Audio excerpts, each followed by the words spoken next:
اعوذ باللہ من الشیطان الرجیم، بسم اللہ الرحمن الرحیم۔ دوستو، جیسا کہ آپ یہ مختلف سوشل میڈیا پہ دو تصاویر ملاحظہ فرما رہے ہیں، ایک میں ہے حامد میر صاحب بلاول بھٹو صاحب کو مل رہے ہیں، اور بلاول بھٹو جو ہے حامد میر کو اپنی گلے میں وہ اجرک دے رہے ہیں، اور بلاول بھٹو کی جیب میں ایک سفید لفافہ ہے۔ اور اسی طرح دوسری تصویر میں وہ اجرک جو ہے وہ پوری طرح بلاول بھٹو نے دے دی ہے، اور وہ جو لفافہ جو بلاول بھٹو کی کوٹ میں تھا وہ حامد میر کی کوٹ میں جا رہا ہے،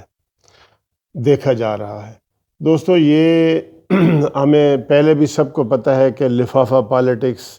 زرد صحافت اور ایسی چیزیں منظر عام پر آتی رہی ہیں، تو یہ کوئی مذاق والی بات نہیں ہے۔ تو اس میں یہ سمجھتا ہوں کہ یہ کافی حد تک یہ درست بات ہے کہ یہ لفافہ پالیٹکس چلتی ہے، اور اس کا ثبوت اتفاق سے یہ تھوڑا سا جو ہے نا وہ سامنے آیا ہے۔ تو ہم لوگوں کو چاہیے کہ ہم ایسی صحافت پہ جو ہے نا اس کی حوصلہ شکنی کریں، اور یہ جو لوگ ہیں یہ لوگ اپنی زرد صحافت میں یہ پاکستان کے مفادات کو بھی کئی دفعہ بیچ رہے ہوتے ہیں،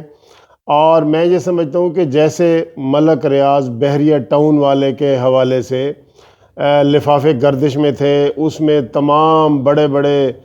لوگوں کے نام آئے، حامد میر کا، سلیم صافی کا، اس میں بلکہ کوئی بھی بڑا جو صحافی ہے،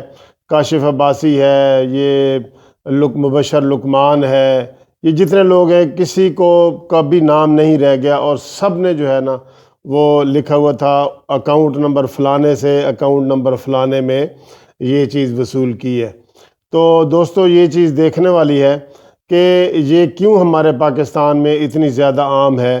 اور اب اس کی وضاحت تو حامد میر صاحب خود اپنے پروگرام میں کر سکتے ہیں کہ وہ لفافہ جو ہے وہ کیا ہے، وہ لفافہ زرد صحافت والی چیز ہے یا وہ لفافہ کوئی اور چیز ہے۔ بہرحال یہ ایک دلچسپ چیز جو سامنے آئی ہے، تو آپ دوست بھی کمنٹس کر کے بتائیں کہ یہ اس طرح کے لفافے جو ہے وہ کس چیز کے ہوتے ہیں، وہ لفافے کیا ہے، ان میں کیا ہوتا ہے۔ تو تھینک یو ویری مچ، یہ بات آپ سے شیئر کرنی تھی۔